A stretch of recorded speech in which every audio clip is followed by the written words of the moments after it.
Side 2 begins with possibly the shortest track of the album, First Movement, and in brackets, Jumping Bears.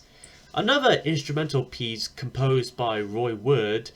This was apparently made, and admittedly made, to emulate the sound style of a song called Classical Gas, a similar song that crosses over classic and rock elements by American songwriter Mason Williams from 1968. I've managed to look up and listen to that song before this, so looking at it, I definitely hear some similarities. Not entirely plagiarist per se, despite a similar structure and, well, also being devoid of vocals. It's mostly a different melody, or in this case, melodies. The center stage of this track is, of course, the classical Spanish sounding guitar that plays nearly throughout the 3 minutes of music, and over that course, it leads in other instruments such as the percussion and the trademark strings such as the cellos and violins, and there's even a bit of a small oboe solo, which almost sounds on par with the other Wood pen songs so far here.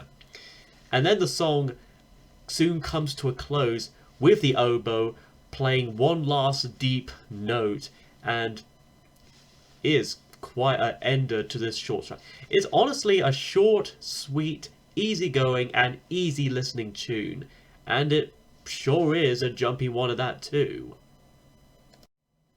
Next is Mr. Radio, yet another Jeff Lynne Penn song.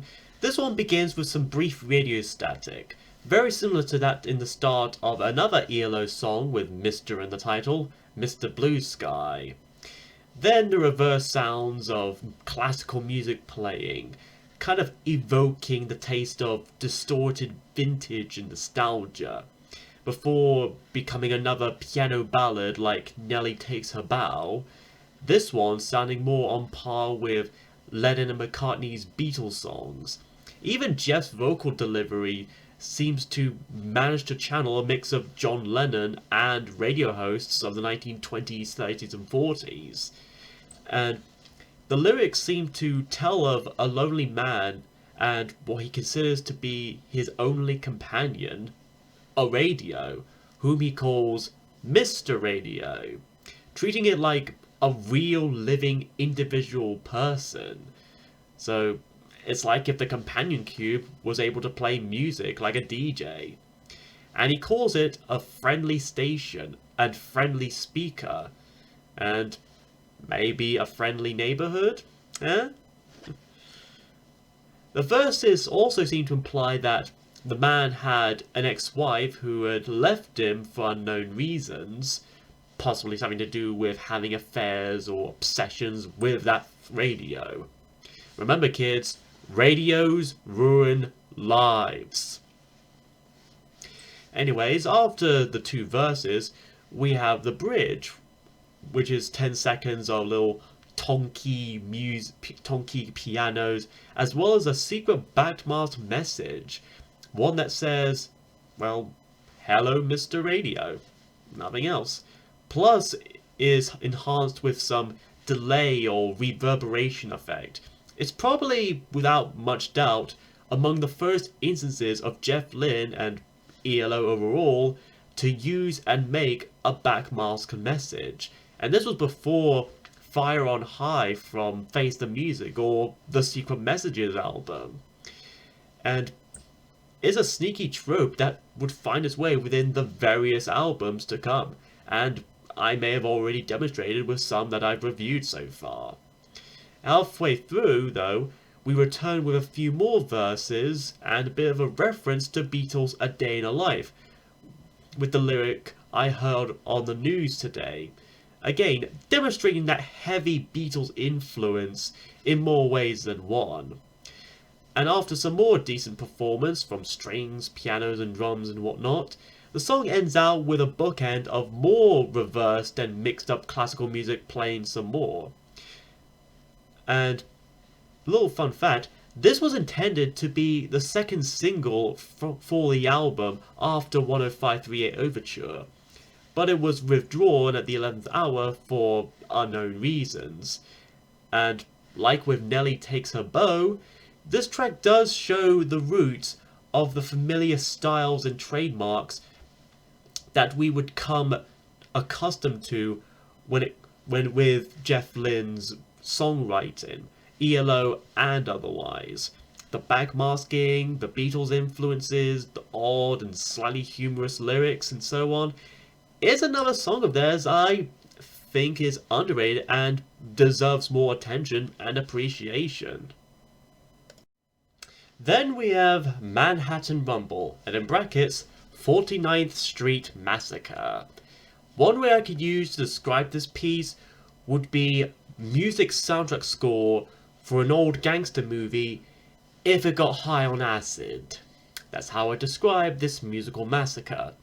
In a good way, of course. It starts off with a brief bit of echoey piano before taking us by surprise with the sound effect of some glass smashing, indicating a breaking and entering scene going on, and then leading us to the song proper.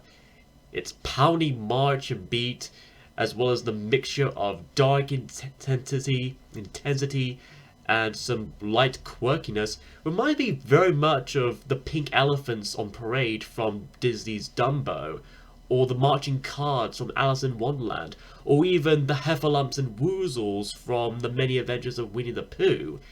It definitely has that vibe going with it. This mostly instrumental song is, of course, dominated by high-pitched strings and low-pitched horns, and even a few woodwinds in between, giving it that kind of pseudo-horror vibe, almost Hitchcockian, at least for most of it. For halfway through, the tone seems to change a bit into something a bit more jaunty, but still surreal nonetheless, plus another solo from an oboe or bassoon, calling to one's mind the rite of spring. And much like Roy's Battle of Marston Moor, while this track is mostly instrumental, there's a small bit of faint dialogue or actual singing, in falsetto no less, from either Jeff or Roy. I don't think it's confirmed which it was exactly. That goes, "Clap hands, 'cause here comes Charlie, running up and down the city wall," directly quoting and lifting from the song "Clap Hands, Here Comes Charlie," an old song dated as far back as 1925, seemingly fitting that old-timey feel and setting of this song itself. Then we return to the dramatic pounding of the first part of this piece to close us out with a dramatic bang, a melodramatic bang, if you will. And as for the title itself, upon a bit of browsing, there is an actual 49th Street in Manhattan, New York City, and going off that and the rather melodramatic tone and mood here, this rumble or massacre could be about and referring to a shooting spree of sorts, a fight and battle between gangs and even some police as well. Again, in that very 30s gangster vibe and setting. Some people may find this a bit too weird and avant-garde for their tastes, but I like dark and weird stuff, at least a good chunk of them. And this is one glorious rumble of an experimental track. Afterwards is another Jeff Lynne song, Queen of the Hours, beginning with some more dark, gritty, heavy, and familiar cellos for about 17 seconds. We then get some Jeff singing about this titular Queen of Hours waiting for the veil of time to blow away into the wind. The lyrical content here are rather vague and even a bit fantastical, centering around personifications of time, like, well, Father Time or Kronos, the Black Night coming in from the east and causing the land to sleep, then the death wish that as dawn comes in and brings an end to the night, and the cycle of day and night keeps on repeating in an endless loop. It's very much a modern take on Dance of the Hours, right down to the very similar titles. However, I don't imagine a lot of people thinking about some ballerina hippos, ostriches, elephants, and crocodiles when listening to this track. I also tried to look up Isabella Creek to see if it were a real location or something that Jeff himself made up, and the closest I could find was Isabel Creek near Mount Hamilton in California. The music itself does have a bit of a Moroccan Middle Eastern vibe, to the strings at least. The same way with the later song Living Thing from New World Record. This kind of style would eventually be expanded a bit in the next two albums, ELO 2 and On the Third Day. And at last we've come to the last and final song, Whisper in the Night. Once again brought to us by Roy Wood, it is quite honestly a fitting closer to the album overall. After most of the tracks up to this point being a bit dark, weird, and strange, here we have a more blissful, hopeful, and uplifting track. With acoustic guitar, cellos, and even a bit of a church bell like Ave Maria, Roy sings about a daughter of dreams, guiding lights shining down, and nights turning to gold. And straight down the middle, the bridge part, what sounds like a choir sings about angels singing, what the day may bring, and the night being kind. In some way a continuation of Lynn's Queen of the Hours, at least thematically. The night in this case represents one's own darkest hours, and the light of dawn a sign of hope among despair. I wonder if Jeff got in some way influenced and inspired by the use of choirs in the song to utilize such in later songs such as Mr. Blue Sky, for instance. The song itself is also a bit of a last hurrah from Roy, at least as a full-on member of the ELO band. Sure, he'd still play and record some cellos for ELO 2, but he'd eventually leave after a few sessions due to apparent creative differences regarding the direction of the band, and he would go on to form Wizard and create the wondrous Christmas single, I Wish It Could Be Christmas Every Day. And I suppose it's kind of fitting since it's pretty much December and Christmas. And with all that said, ELO's debut album is actually pretty decent, and it kind of actually still holds up after like 50 years at this point. Mind you, it's not perfect, mind you. It's not the best of first impressions. Some of the production values and the mixing and mastering, the cellos in this case do sound very rough around the edges. And over the course of the 70s with the ELO albums, Jeff Lynne's productions would help make things a bit more sleek and slim, at least with the strings and all. And of course, it did help put them on the map in some way. Not exactly much to make them big instantly, but still kind of set a foot for the developing foundation of what would come. The combination of poppy rock instruments and classical orchestral ones would eventually kind of evolve and kind of meld together into the kind of symphonic art rock pop style music that we would get over the later albums. And we still have to owe it to this for getting it started, for at least kickstarting this whole thing. So if you're a big ELO fan, or you just like to hear strange experimental 70s, early 70s music with a bit of Beatles influence, I say give this one a go. If you're more a fan of their poppy, more lighter, more popular, more well-known singles, this may be a bit too avant-garde for some of you.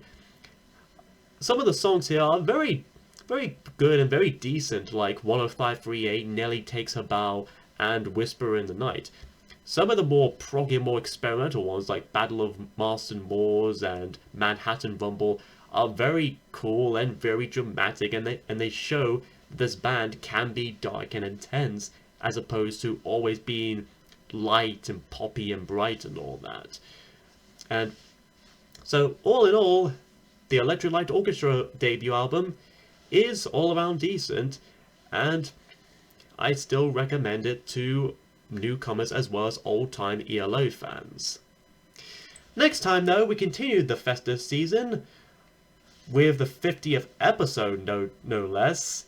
And to celebrate that little occasion, I figured we spend a day at the races with Queen.